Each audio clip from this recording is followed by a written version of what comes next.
Hello, Animation Fanatic here, with a quick review of the new Legend of Korra episode. Just got finished watching it. It was really great. It was, what can I say about it except for, yeah! I got to see it earlier than I expected because I don't get to see Beware the Batman until later tonight, very late actually, because of the way, or even tomorrow because of the way things, the way things are uploaded with a time change. But Nick, thank you, Nick, put the Legend of Korra up. I just want to say how kind of grateful I am. Nick's been very generous with putting these episodes up and making them available. Since last year, it's unprecedented. I don't even care that I have to listen to 30 ads.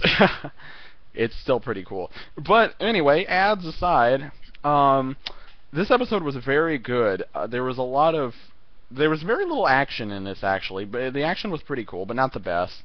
But what was really at stake here was the drama and the conflict between different people and the interactions. I love the interactions in this.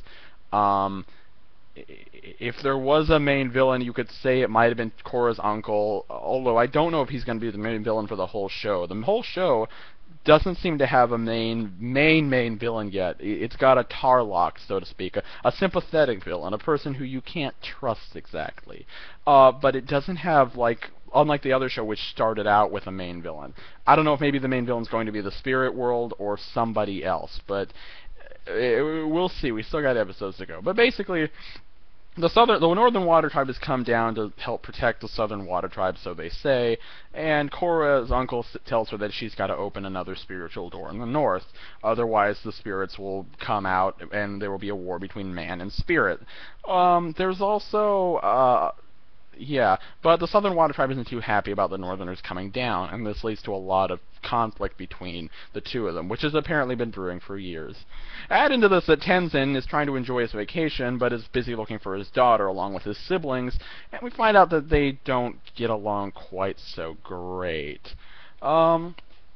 Anyway, so yeah, these are the two plots. I'd like to address the Tenzin plot. Well, okay, there's also a little bit in there about Bolin trying to break up with Korra's cousin, and not being able to, because she's so rare. But that's played for laughs, but that's sort of the least interesting thing. One more thing, if you were a fan of the billionaire type guy, I keep forgetting his name, but if you were a fan of him, if you thought he was funny, I thought he was really funny. He's back in this again, of course, being hilarious. If you're an Asami fan, too bad, because she's not in this. I'm guessing she went back to Republic City, but knowing how much of a major character she was last time, I don't think they'll throw her away. She was just too important. Plus, she might be our only link to future, kind of what's happened to the Equalists. I don't know. I'm still interested in them, but whatever. Anyway, I'd like to address Tenzin's plot first, because I think it's the most interesting. We see that he talks early on about his childhood and how he mentions the vacations and the things he did with his dad, and his other siblings, Boomy, who we find out later is actually a non-bender, and his sister, I forget her name, are a little bit in conflict with him. They feel like Tenzin got more attention, like there was more. Their dad cared more about him, like their dad was always working and not really paying attention to them in general. But we also find out the shoe's kind of on the other foot. Boomy's a little jealous of his siblings for being benders and not him. You know, I thought he was a rock bender actually for a while, but it turns out he's not. He is the non-bender of the family, and that's really hard on him actually.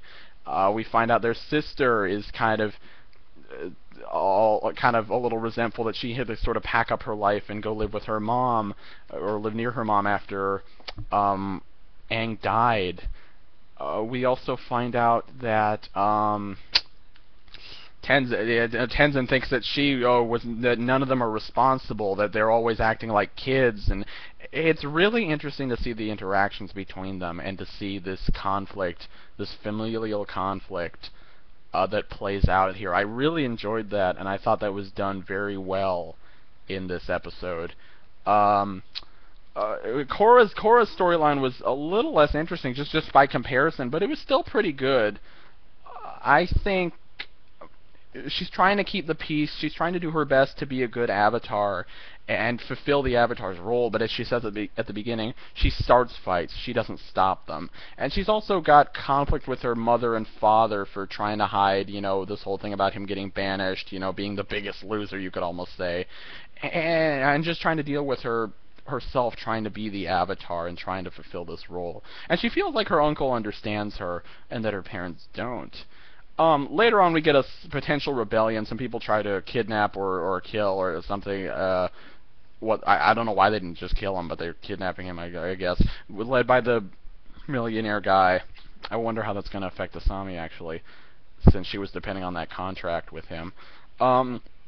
But anyway, a bunch of Korra manages to stop that attempt, and she actually for a while thought that her dad was in it because there's a guy who kind of has the same body mass who kind of looks like him, but he's not. And that leads to a really great scene at the end where she apologizes for being such a little jerk and apologizes for not being more understanding, and he apologizes for hiding things and actually says he's still proud of her. And that was such a well done scene, and I hope it makes up for kind of Korra being out last time, because I think it's her learning. We get headstrong Korra coming out, but then her learning that she doesn't have all the she's not always right about the way she judges people, the way she acts. And that was very interesting. So overall, this is a very cool episode. It had a nice cliffhanger. I'm excited to see where this season will go, because I'm not terribly sure as of yet. Again, I think Korra can be a little too mean, but I kind of understand. It's just a little jarring, because we had kind of this development for she just seems so nice usually in the last season. But we'll see. Like I said, we'll see. And I will see you next time for another Beware the Batman update review.